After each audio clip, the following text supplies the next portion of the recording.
Imagine walking through a tropical rainforest. Everything around you is green. Leaves cover the trees. Insects buzz through the humid air. And then, you see something on the forest floor that looks almost impossible. A gigantic red flower covered in pale white spots, with a deep, dark opening in the center. It looks less like a flower and more like something from another world. I am Rafflesia arnoldi, and I am famous for having the largest individual flower in the world. My flower can grow to around 1 meter across, but my enormous size isn't even the strangest thing about me, because most of my life, you wouldn't even know I exist. I have no leaves, no roots, no stem, and I don't even have chlorophyll. So I cannot make my own food using sunlight. Instead, I live a completely hidden life. I am a holoparasitic plant. That means I depend entirely on another plant for my survival.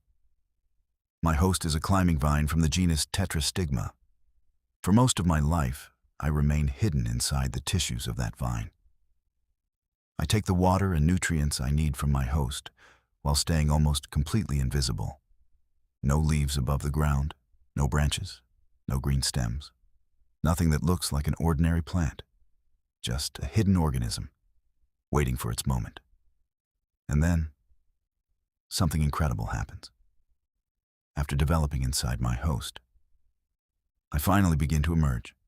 A strange bud slowly pushes out from the vine. At first, it doesn't look like a flower at all. It looks more like a strange cabbage, sitting on the forest floor. But over several days, the bud begins to open. And suddenly, I reveal myself. 5 enormous reddish-brown lobes spread across the ground. White spots cover my surface.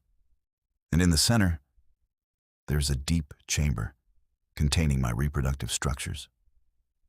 For a brief moment, I become one of the most spectacular sights in the rainforest. A flower nearly 1 meter wide, appearing almost from nowhere. But there is something you probably wouldn't want to do. Don't get too close, because I smell terrible. I smell like rotting flesh. And that disgusting smell is not an accident. It is one of my greatest survival strategies. The odor attracts insects that normally search for dead animals, especially carrion flies. To a fly, my flower can smell like the perfect place to investigate. So the fly enters.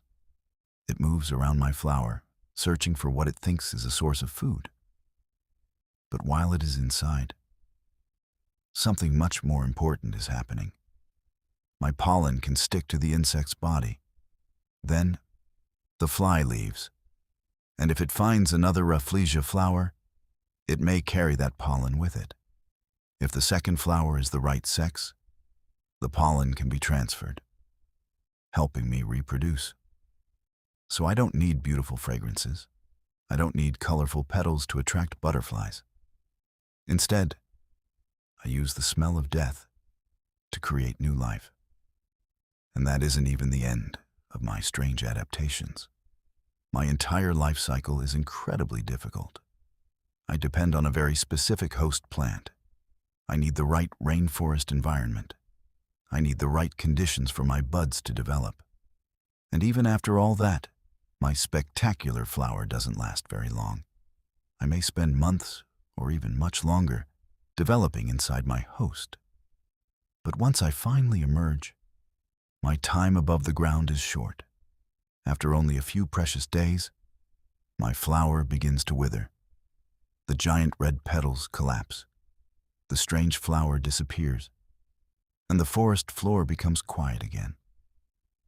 It is almost as if I was never there, and this makes me extremely difficult to study, and even harder to cultivate.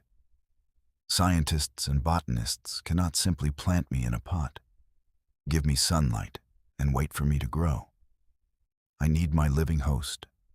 I need the right environment, and most of my existence happens somewhere humans can barely see, inside another plant. That is why protecting the rainforest is so important for me. When forests disappear, my host plants can disappear too. And when the host disappears, so do I.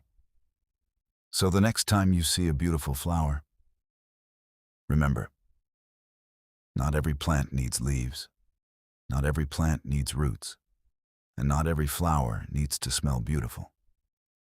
Deep inside the rainforests of Southeast Asia, a strange plant may be living an invisible life, hidden inside another plant, waiting for its moment. And then, one day, it blooms, a flower almost 1 meter wide, a flower that smells like death, but exists to create new life, a flower that appears and disappears, almost like a ghost. I am Rafflesia arnoldi, the giant flower that spends most of its life hidden.